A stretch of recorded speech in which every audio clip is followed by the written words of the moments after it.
friends, is Huckleberry, the executive producer of our show.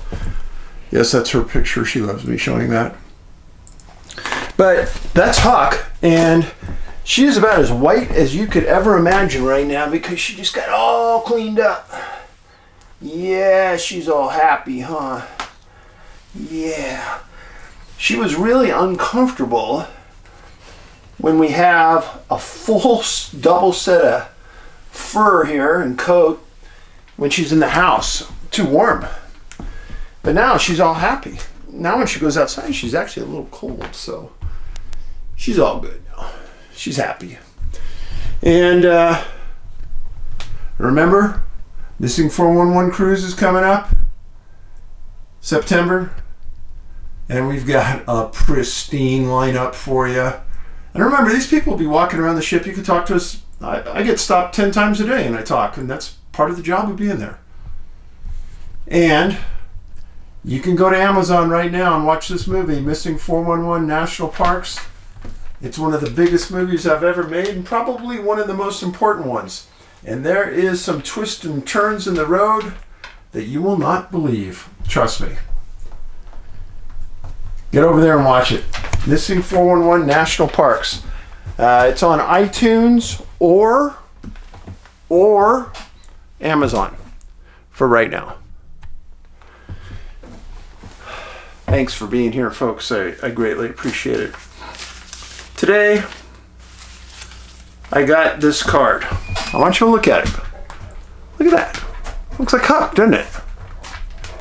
Yeah, it looks like Huck. Yeah. I'll show. She wanted to look at the card. See that? See the card? And I got to tell you,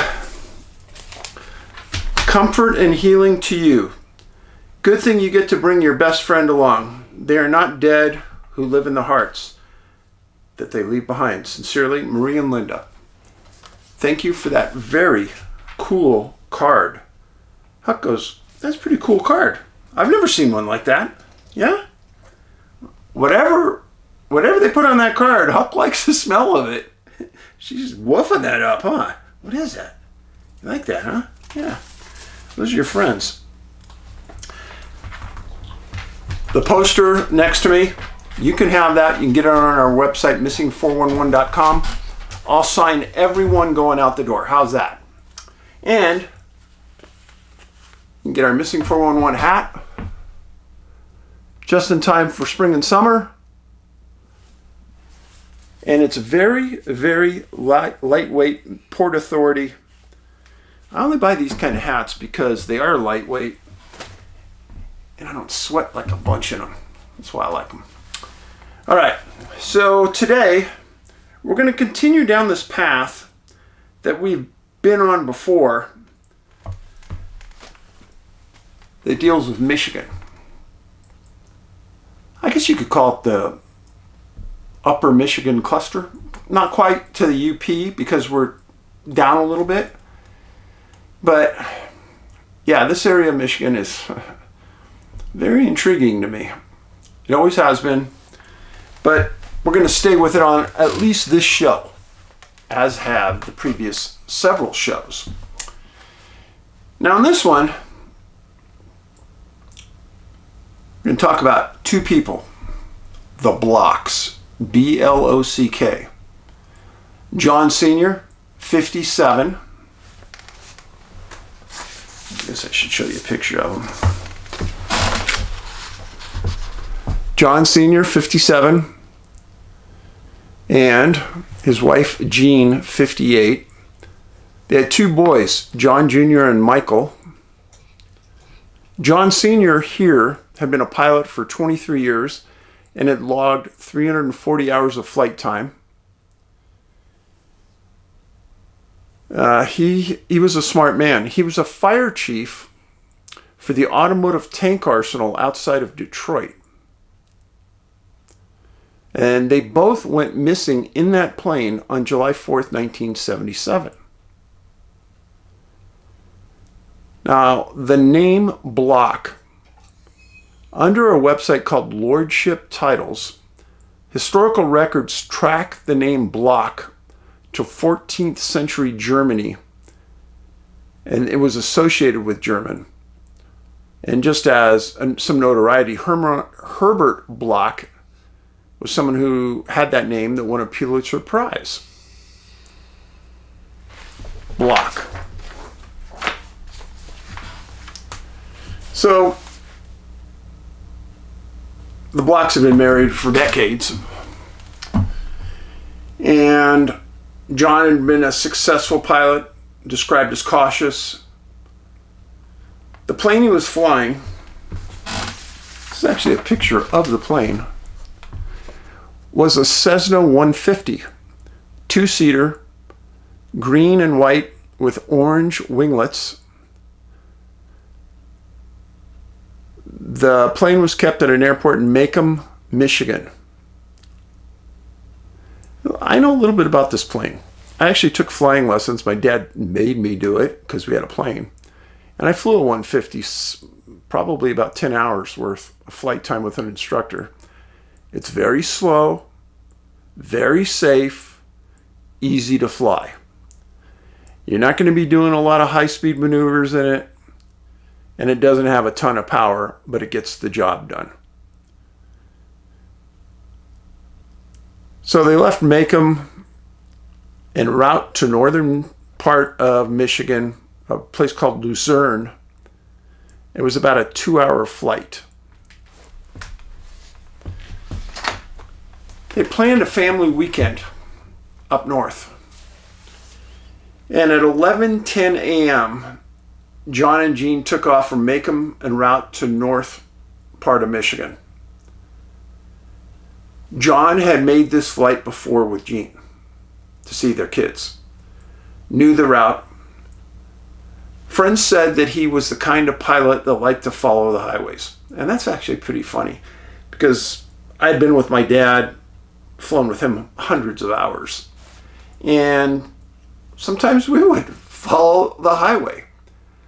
A couple of different reasons. In case of an emergency, you now have a place to land. It's not such a dumb way to fly. And if you had to put it down and you couldn't get it on the highway, you were at least near a roadway to get help. So as they're flying along, another pilot later reported seeing that the Blochs were at the Charlotte, Michigan airport. The airport was closed. They had no facilities open. I mean, you could land there. But he believes he saw them and their plane there at about noon. And the theory was that John turned the plane south, going to Charlotte, instead of going north to 127. I'll show you on the map here.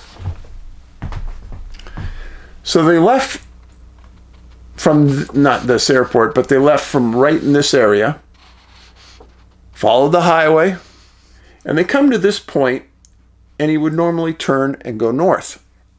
For some reason, he turned and went south, according to this other pilot.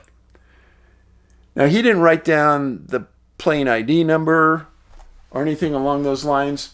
He just remembered seeing a green and white Cessna 150 land there, which tells me that they must have been lost because they couldn't have needed fuel that quick. So the plane takes off, doesn't spend a lot of time on the ground in Charlotte. And at 1 p.m. in the afternoon, Mr. Bloch in the plane calls the Luzerne, Luzerne airport on his radio and says that they're about an hour out, and he requests that a vehicle stand by for them when they arrive. This is another thing. If you haven't been around pilots, they don't like to waste a lot of time. A lot of jet centers and guest centers at airports, you can do this. You can call ahead and say, hey, I'm 30 minutes out. Could you get a rental car there for me? Blah, blah, blah. And they do it. Well, he didn't arrive. The plane never landed there. And at 9 p.m., research by the Civil Air Patrol says that a small plane tried to land during a bad storm in West Branch. People saw the plane come in, make an approach, weather was bad, and it went around and it didn't return.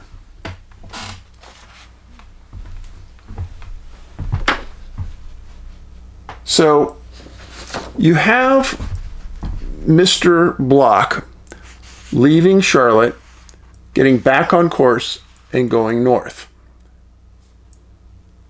West Branch is over here. Saginaw Bay is right here. Remember we talked about these cases out of Sheboygan? And then the state park case right here? Right here, the state park case where the little girl was found. Remember that? This area is all key to me. Now, it was another group of pilots that saw this plane, described similar to the Cessna, come in and then go around. Now, I went back to my days of when I was flying that to a similar Cessna, and I looked it up, and that Cessna 150 can stay in the air on one tank of fuel for 5 to 6 hours. Meaning that if it was 9 p.m.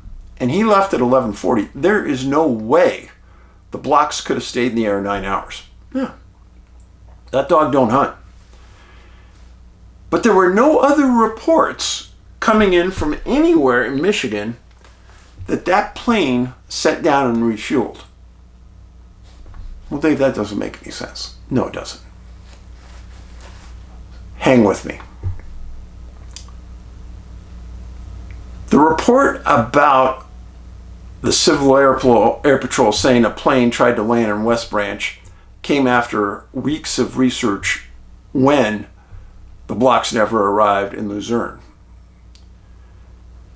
So his sons are waiting for him in Luzerne, especially after they get the radio call, he'll be there in an hour. Perfect. Doesn't show up. Weird.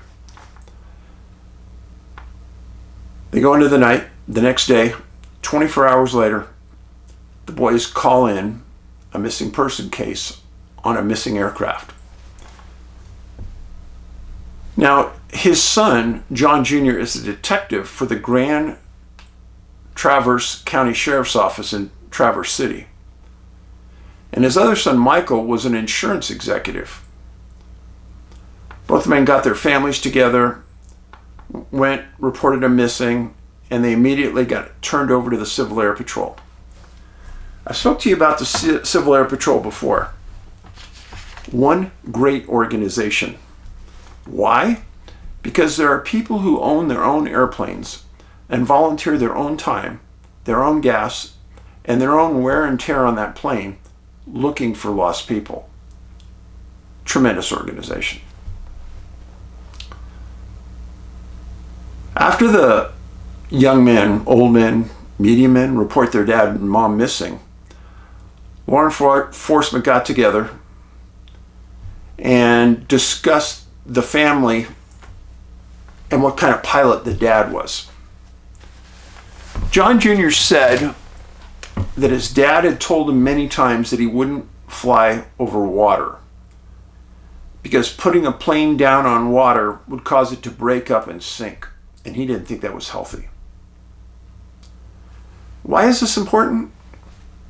Because as you're looking for a missing plane, weeks, months, years later, you start to think, well, it's got to be in water because we're not finding it on land. Well, John Jr.'s statement pretty much cleared it up that his dad would not fly over water. But it seems like some people didn't listen to that, and I'll explain it more in a minute. The Civil Air Patrol division out of Bay City was given the job to find the Blocks.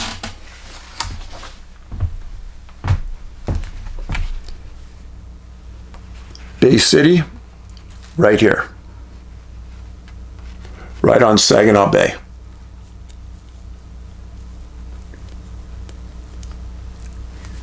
There's Saginaw, Michigan, Mount Pleasant. That was their destination, Luzerne.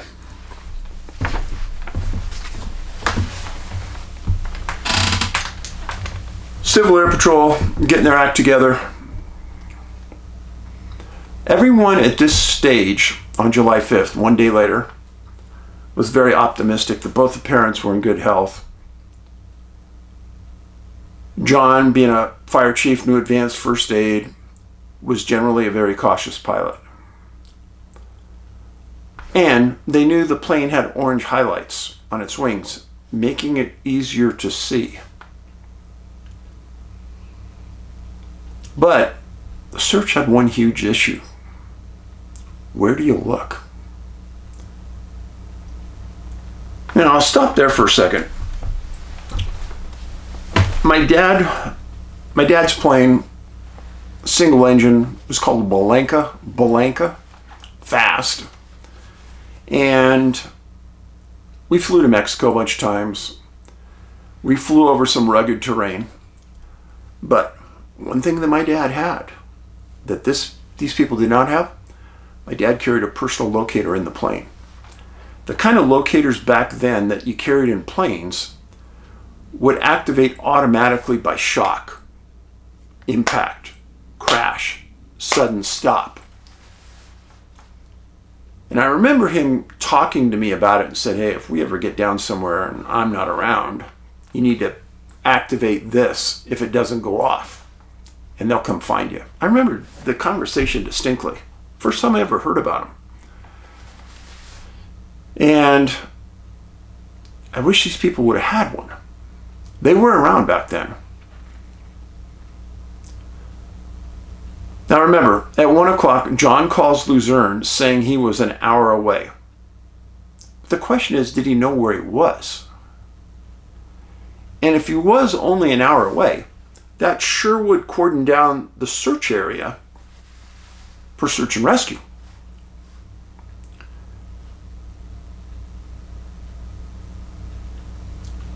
Now, that first day, July 5th, when the broadcast went over the nation that the blocks were missing, and especially in Michigan, this was huge news. Somebody reported they saw a plane just outside of Traverse City go down. Well, they got a hold of this person, and the place where they said they saw the plane go down, there was nothing there, and they searched a long time. Traverse City would have been just west. This is the location where Luzerne was. Traverse City is right here.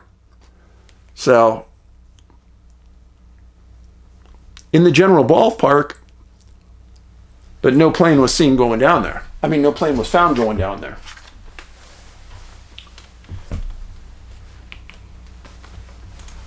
Other people believed, and I think the family wanted to believe this too, that the plane had landed at a small strip, private maybe, with no resources, and was waiting for someone to arrive. That was the hope. And that's another reason that Civil Air Patrol was just covering this part of Michigan like a grid pattern very thoroughly. About July 8th, 9th, they had still come up with nothing. And the Civil Air Patrol asked the U.S. Coast Guard to search Saginaw Bay. Saginaw Bay, right here. Now, Drummond Island, remember, was over here where that sailboat disappeared out of Sheboygan. Remember that? Well, Saginaw Bay, Coast Guard says, sure, we'll search it. And for 3 days, they search it. Find nothing.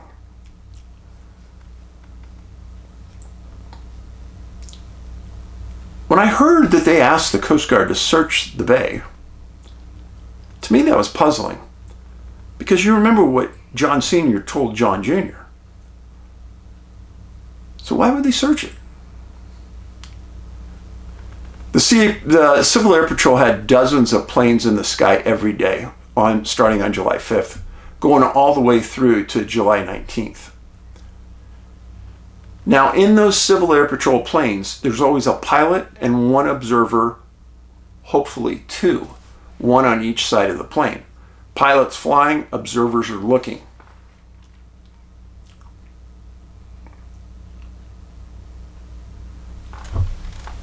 The Civil Air Patrol got together at one point, about in the middle of the search, and they brainstormed.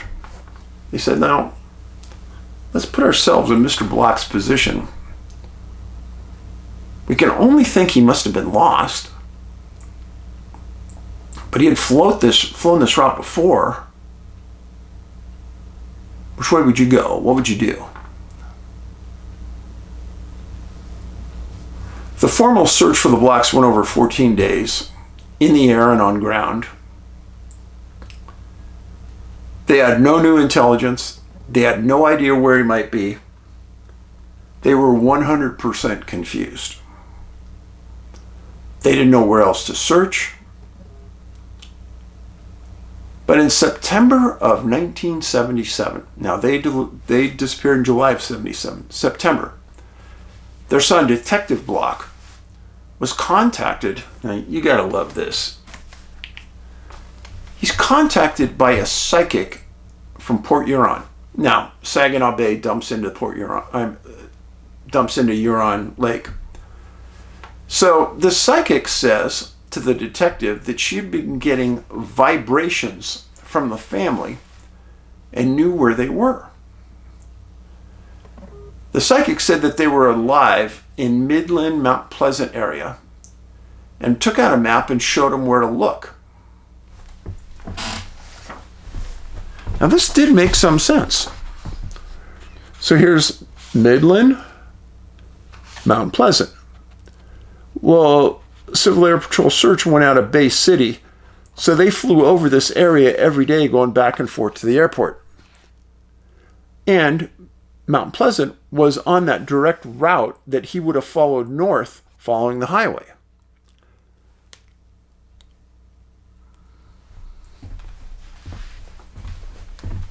The possibility existed.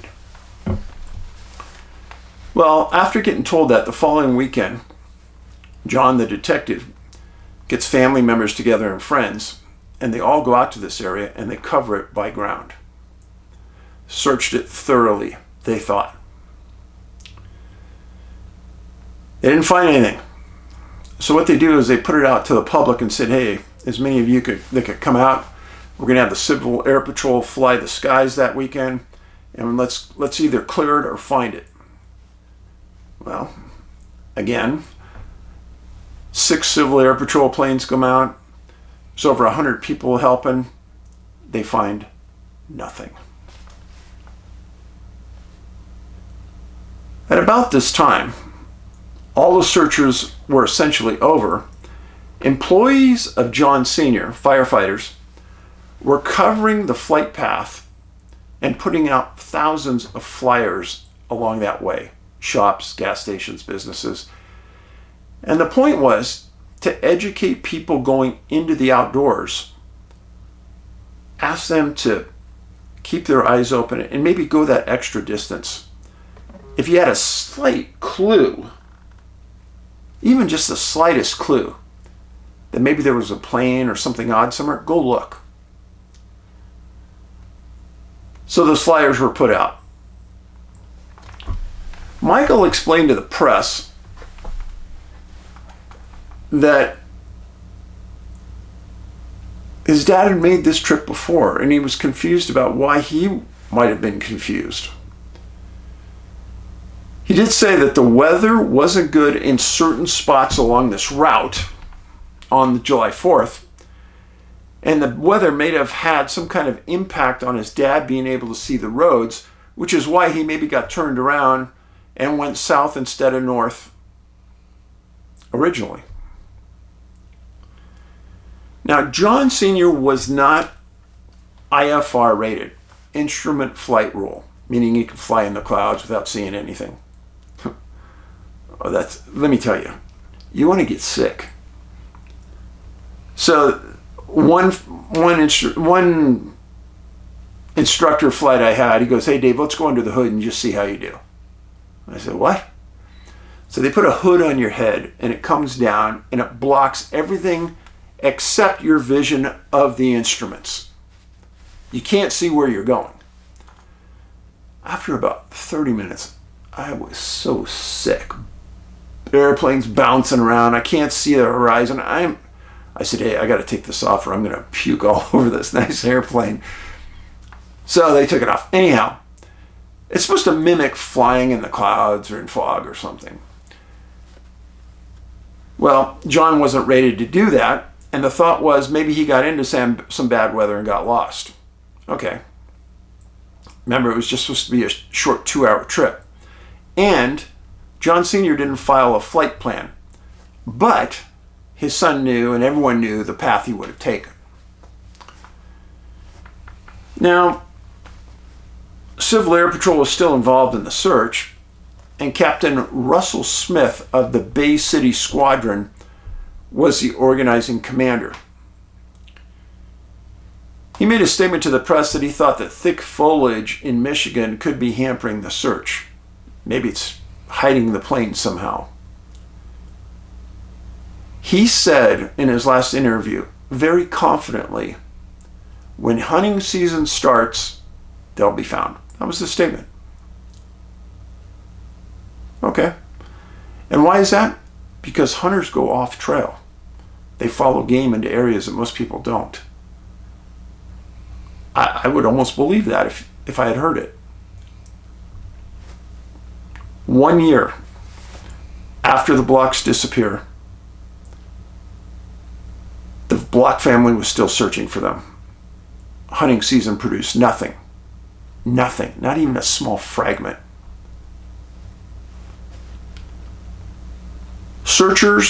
Researchers, and family had investigated over 100 tips. One said they saw a plane crash that day. I told you, out of Traverse City. Team went there, found nothing. They had that psychic's recommendation. That area was searched multiple times. In the words of the family, every tip evaporated. Everyone, including the family, thought their best was that hunters would stumble across the crash site. And there was a big article on July 5th, 78 about this, about the family, and heart-wrenching article. In 2022, there was another round of articles again on the disappearance and the big mystery of what happened to this plane. Several searchers from the Civil Air Patrol explained that this plane, the hull of it was made of aluminum and would essentially last forever. So if you came across it in the woods, you'd know what it was. Even if it was crashed up, you'd kind of get it. You'd see the engine and the wheels and things.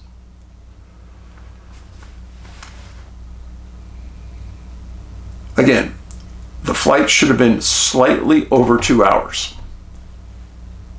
The family reiterated again for people to please keep their eyes open if they're in the outdoors. They also, this is important, they also passed around this photo of the plane. That's what it looks like. Now, I did a bit of research on NORA 50935, the hull number, plane number. And this is weird. So if a plane crashes, disappears, the FAA will recycle the number, put it on a new plane. And they did. That number now belongs to a Civil Air Patrol Cessna 172 at Maxwell Air Force Base. So now that whole plane number is now on a plane that looks for planes. Kind of weird. Kind of weird. Now, well, Dave, why are you talking about planes? So what? I mean, a little plane can disappear. But the statement about the son saying his dad would never fly over water is key to me. I don't understand why this plane hasn't been found in 50 years. Unless something else happened. Well, what could that be, Dave? I mean, obviously, if a big plane went down, they'd find it. Oh, wrong, Sherlock. I did a video about 1.5 years ago. And it was about a Northwest Airlines flight that disappeared June 24th, 1950. It disappeared in a storm over Lake Michigan. No complete body of anyone was ever found, and no parts of the total plane, big parts of the plane, were ever found. 700 square miles of Lake Michigan were searched with sonar over 20 years by a group of researchers who were committed to finding that plane. They went out more times on that lake than you can imagine. So here's the map. The plane disappeared down in this area, would be on the west side of Michigan, over here in the water. It flew over, I'll explain this. It left LaGuardia Airport on June 23rd, and it was en route to Seattle. They were several miles west of Benton Harbor, and they hit a squall line, weather line. It was a C-54, 55 people on board. It was expected to go through the squall and check in when it reached Milwaukee. It never checked in to Milwaukee. How do you not find a huge airliner? Now, if you think, well, Dave, that really isn't so suspicious. Oh, really? You know who Josh Gates is? He has a show on the Travel Channel and on Discovery. He's a very famous guy. One episode of his show was committed to finding this plane. Oh, they didn't find it. But the show was about how big of a mystery that is, to not find an entire airliner. Yeah. So now, I've done a lot of these my shows on this Michigan area and missing planes. Remember too, so up here is the Upper Peninsula of Michigan. And remember that Air Force jet that went out and tracked that UFO reported by Canada. Remember those 2 jet pilots that disappeared and their jet was never found? Yeah, right. How do you explain that one? So the reason I tell you all this is to explain that this area has a lot of unusual features to it.